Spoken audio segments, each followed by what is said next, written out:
Good morning dear students. Saurabh sir की online SST की class में आप सभी का स्वागत है। आज हम क्लास सेवेंथ में जो आपका जियोग्राफी भूगोल का लेसन 10 है, जैवमंडल, उसके कुछ बिंदुओं पर चर्चा करेंगे। अभी तक आपको जैवमंडल, पादप जगत, वन पढ़ाया जा चुका है।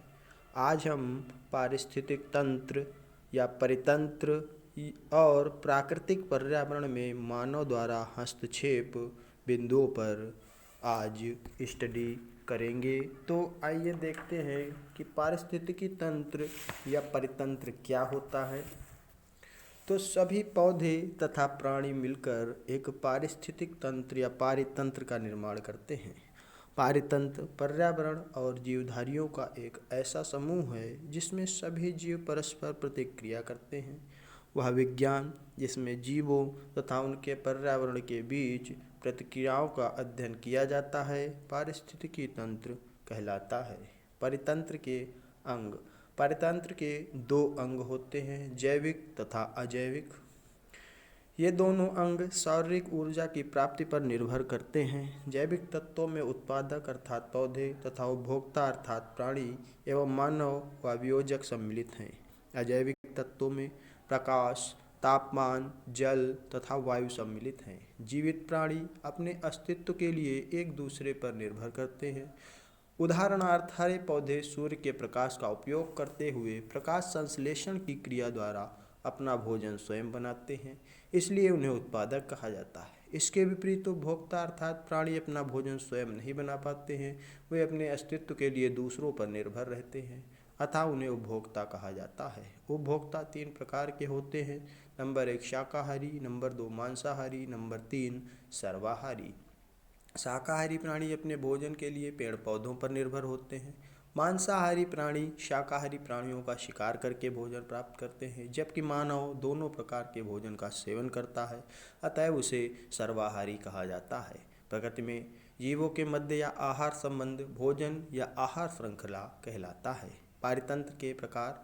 भौतिक पर्यावरण तथा जीवों के प्रकार के अनुसार प्रकृति में अनेक प्रकार के पारितंत्र पाए जाते हैं, जैसे वन पारितंत्र, घास पारितंत्र, मरुस्थलीय पारितंत्र, पर्वतीय पारितंत्र, सागरीय पारितंत्र, सरोवरीय पारितंत्र। बायोम। किसी क्षेत्र में जलवायु प्राणियों तथा प्राकृतिक वनस्पतियों के मध्य घनिष्ठ संबंध पारस्परिक क्रिया कहा जाता है। किसी क्षेत्र में पाए जाने वाले पौधे तथा प्राणियों के समूह को बायोम कहते हैं। प्रत्येक बायोम में एक विशिष्ट पादप समुदाय तथा प्राणी समुदाय पाया जाता है। प्रत्येक बायोम को वनस्पति की प्रधानता के अनुसार विशिष्ट नाम दिया जाता है। विश्व को 10 प्रमुख बायोमों में बांटा गया है। नंबर 1 उष्णकटिबंधीय वर्षावन बायोम। नंबर 2 उष्णकटिबंधीय चौड़ी पत्ती के वन तथा झाड़ियाँ बायोम। उष्णकटिबंधीय सबाना बायोम। मध्य अक्षांशीय चौड़ी वाले मिश्रित वन बायोम। शीतोष्णकटिबंधीय वन बायोम। नंबर 6 मरुस्थलीय बायोम। नंबर 7 भूमध्य सागरीय बायोम। नंबर 8 शीतोष्णकटिबंधीय घास प्रदेश बायोम। नंबर 9 टैगा बायोम और सबसे लास्ट में 10 नंबर पे आता है आपका टुंड्रा बायोम। तो इस तरीके से ये पारिस्थितिक तंत्र हो गया आपका। अब हम प्राकृतिक पर्यावरण में मानव द्वारा हस्तक्षेप पढ़ते हैं। देश में बढ़ती हुई मानव जनसंख्या ने प्राकृतिक प्रक्रमों में हस्तक्षेप करके प्राकृतिक पर्यावरण को पूर्ण रूप से बदल डाला है। कृषि, वनोद्योग, मत्स्य ग्रहण, खनन, आखेट, पशुचारण तथा नगरीकरण जैसी मानवीय गतिविधियों ने प्रकृति की जैव विविधता पर प्रतिकूल प्रभाव डाला है। मनुष्य ने कृषि के लिए भूमि का विस्तार करने तथा लकड़ी प्राप्त करने के लिए वनों को साफ कर दिया है। इससे वनों के अंतर्गत क्षेत्र सिकुड़ गया है। यही नहीं, वन विनाश का दुष्प्रभाव वन्य जीवन पर भी पड़ा है, क्योंकि वनों के विनाश से जीवों के प्राकृतिक आवास नष्ट हो गए हैं। इसके अतिरिक्त वन विनाश के दुष्परिणाम मिट्टी के अपरदन, बाढ़, मरुस्थलीकरण तथा जलवायु परिवर्तनों के रूप दृष्टिगोचर हो रहे हैं। बड़े पैमाने पर मत्स्य ग्रहण से मछलियों की संख्या घट गई है। जंतुओं के अंधाधुंध आखेट से वन्य जीवों के अनेक जातियां लुप्त हो गई हैं तथा अनेक जातियां लुप्त होने की कगार पर हैं।